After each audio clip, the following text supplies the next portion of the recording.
everybody. Thank you for tuning in. I am the PLO professor, and welcome to the show. We are over 2,000 subscribers. I'm super pumped about that. Thank you, everybody, for signing, liking, subscribing, watching, and sharing. I've even heard my videos are getting shared in the United Kingdom, as well as the Bahamas, and of course in the United States, so that's pretty pumped. I'm pretty excited about that. Thank you all very much. This is episode 17.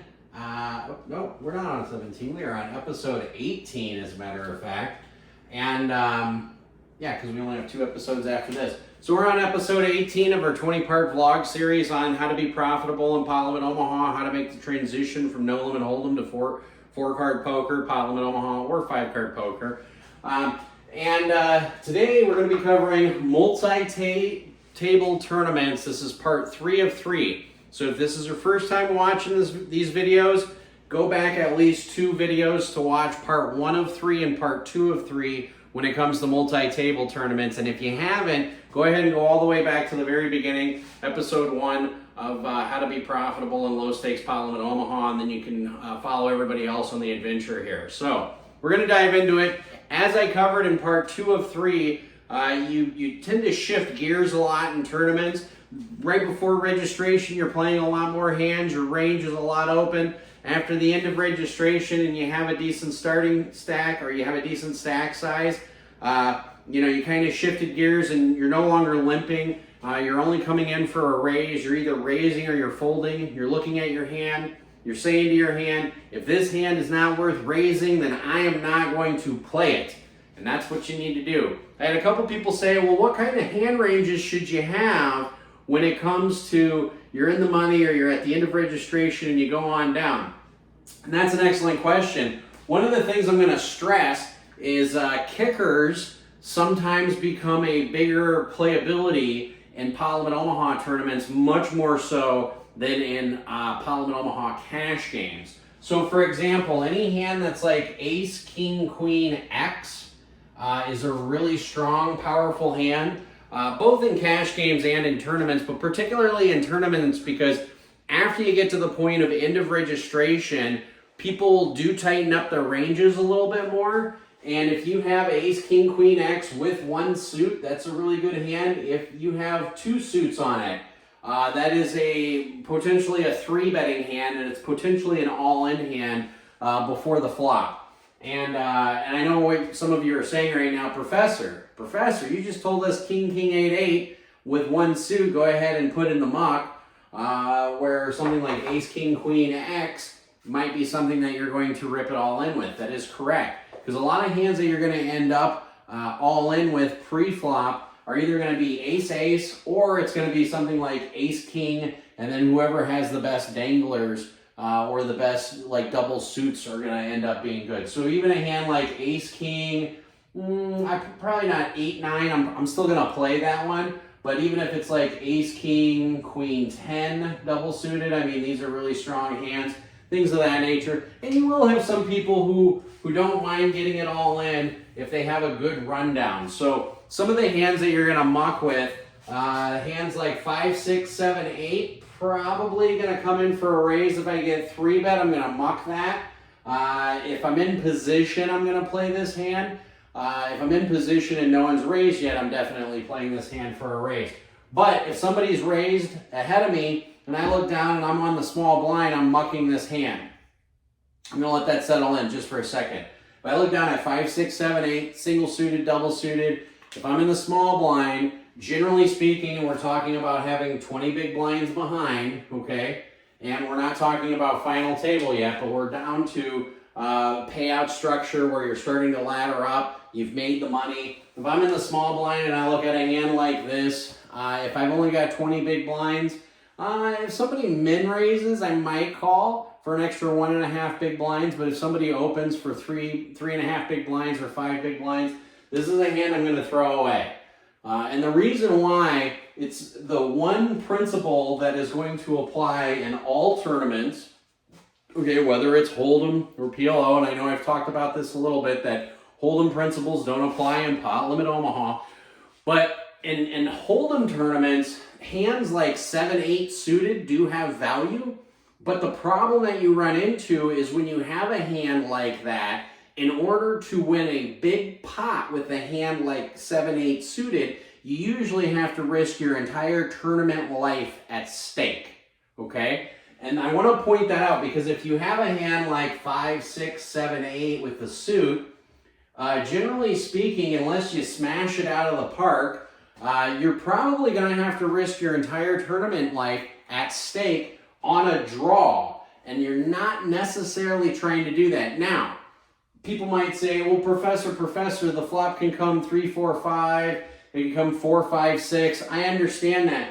but what you have to factor in, especially when it comes to tournaments and you're trying to preserve your chips and acquire more chips, is what kind of hands are you going to smash out of the park that somebody else is going to have enough to get jiggy with it, you know, to get involved in the hand.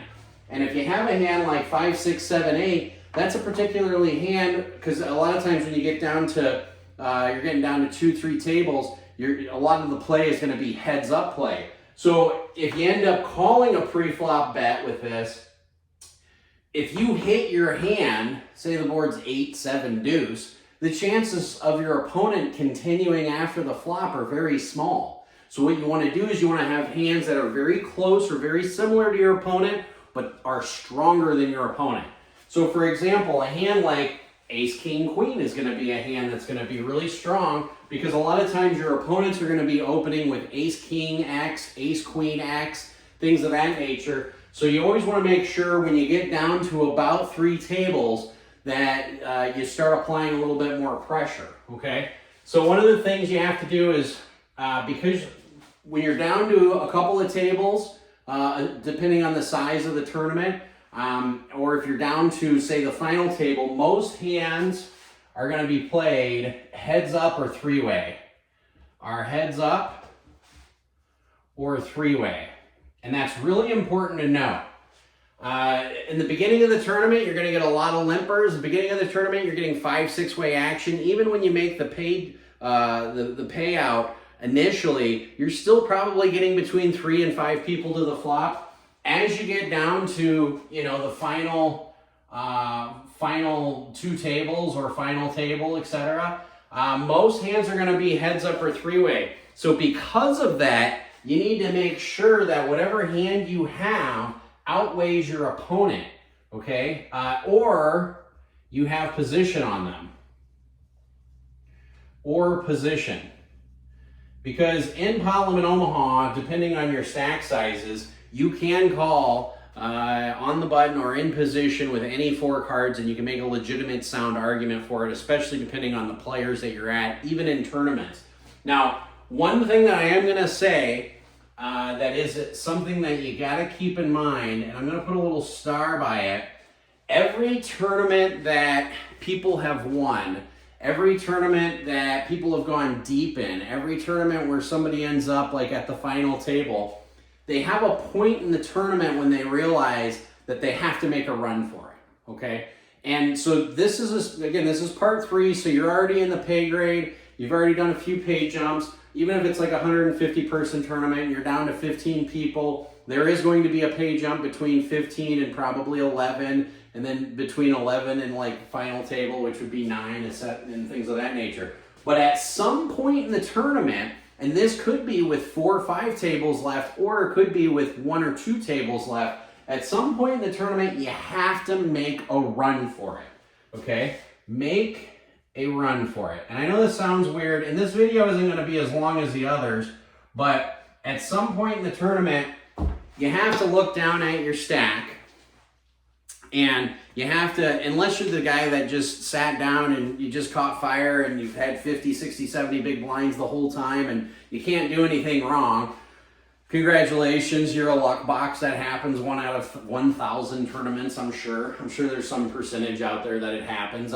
It doesn't happen very often, but assuming that you're down to a couple of tables left or you're at the pay scale, eventually you have to say, you know what, this is the point in the tournament where I have to go for it. So I know I said tighter is righter. Tighter is definitely righter, especially when you make the initial pay jump. But at some point what's going to happen is, depending on where the blinds are, you're going to look at your stack and you're going to look at your opponent's stack, because up until this time in the tournament, other people's stacks really didn't matter, okay? And that's something that some people, when they play Pot Limit Omaha, they're not used to starting a tournament with like 200 big blinds or 100 big blinds. But at some point in the tournament, after you've made the pay jumps, you got to look around, and now stack sizes matter. So we're assuming we're down to like 2 tables, maybe 3 tables, depending on how big the tournament is. Could even be just the final table. And at some point, you have to sit there and you have to say to yourself, do I want to play really tight and coast into, you know, 7th place? If you look around the table and say you're at the final table and you've got, you know, 6th in chips, you have to say, I can probably coast in 7th, I can probably fold my way into 7th, or do I want to go for it because I'm playing for 1st? Now that's a personal decision you have to make. I've had some questions about chops and paying the bubbles. I'm going to get into that in a second. But at some point in the tournament, you really have to ask yourself, am I playing this to win, or am I playing this just for another pay jump? Okay? If you're playing it appropriately because you're only cashing 1 out of 7 tournaments, you understand that the proper way of playing is to play to win.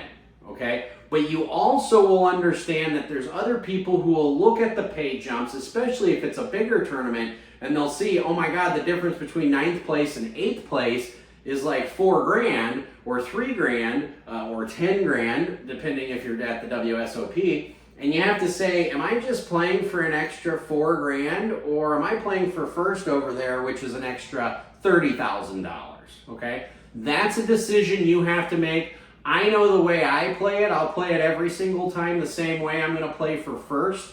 This past year, I bubbled twice on day 2s. Day 2s in the World Series. Got all the way, played 16 hours, busted right before the money. Got all the way, played 16 hours, busted right before the money.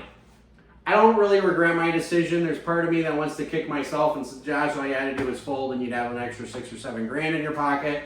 But when I look back at it, you know what? I wasn't playing for $6,000 or $7,000. I was playing for 1st when I made those moves. I was playing for $100,000. Okay, and I know that's one of those things where some of you might struggle to understand. But again, if you're playing it appropriately, at some point you have to say, this is going to be one of those hands that I'm making a run for it. At some point, I do have to put the money in. At some point, I do have to gamble, if you will. Okay.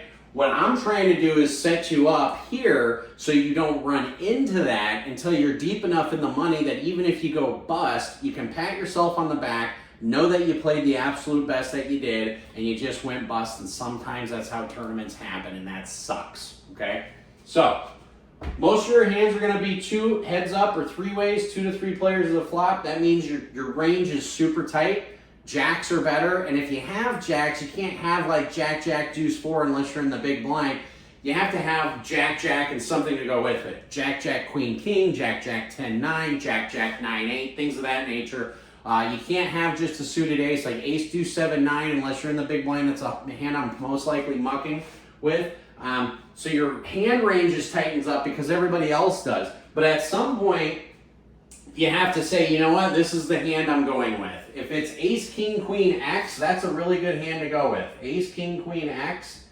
Whether it's suited or not, I prefer if it's suited. If it's double suited, even better. But those are hands that where you're just like, you know what, this is the hand. We're down to 16 players. Let's go. And you put your full pedal to the metal all the way down. Those are the hands that you're willing to gamble with. Obviously, Ace, Ace, X, X is any hand that you're willing to gamble with. Kings, maybe. Like, I say maybe because everything's a little bit situational. And it also depends on what the flop is, too. If the flop is 9-10-X, and I've told all of you, 9-10-X is the most draw-heavy board in Pot Limit Omaha, which it is, and you have, you know, Jack, Queen, King, X, that's a hand that I'm just going to say, you know what, this is the point in which I got to make a run for it, and I'm going for it. So that covers the gist of it. Whether or not you believe in chopping, that's up to you. I've chopped some tournaments. I've refused to chop some tournaments. The reason why is because there's not too many opportunities you're going to have to get that deep. There are situations where For personal reasons, I've chopped tournaments, or because I really like the guy. But this past March, I was playing with, I think his name was Leo or Leonard or Lewis, I can't remember. And we got down to heads up after, I think it was at the Venetian. And the guy was like the nicest guy in the world. Plus, at the final table, he did all the work. He literally busted everybody. We get the heads up, and I was like, all right, we can chop. You're a really nice guy. And plus, it was also late. I think it was like 1 or 2 in the morning. But so sometimes I can see chopping, but for the most part, I like to play things out. As far as paying the bubble, because I've had a few people ask that question before, I am a firm believer that you don't ever pay the bubble. And I'm going to say that even though I myself have been on the bubble and have been short stacked, and you're in a 100-person tournament, and you're down to like 12 people, and they're like, should we pay the bubble? And my answer is always emphatically no. The reason why is because right before the bubble, you can play a wider range and get more folds from people, and you can acquire more chips, which gives you a better advantage or a better edge leading into the payout scale. That's my own professional and personal opinion, but if I'm ever at a poker tournament, say there's less than 100 people, and it pays out 10 and we're down to 11-handed, if you recognize me from these videos and you ask, are we going to pay the bubble, just know ahead of time, I'm going to be the jerk that says no. Even if it's not my home casino, even if it is my home casino, wherever it is, how often I frequent it, I'm always going to say no. I didn't come to get min cash, I came to play for first. And I don't want to take any money away from first. That's my opinion, and I'm sticking to it. So yeah, this concludes our multi-table tournament selection. If you haven't already, go ahead and hit the like and subscribe button. I'm looking forward to having some live feeds here coming up next week. And if this is the first video that you've stumbled across for the PLO Professor, go ahead and go all the way back to the first one. I really appreciate it. So that's about it. Let me know what you guys think. Thank you very much. And as always, play smart and run like a god.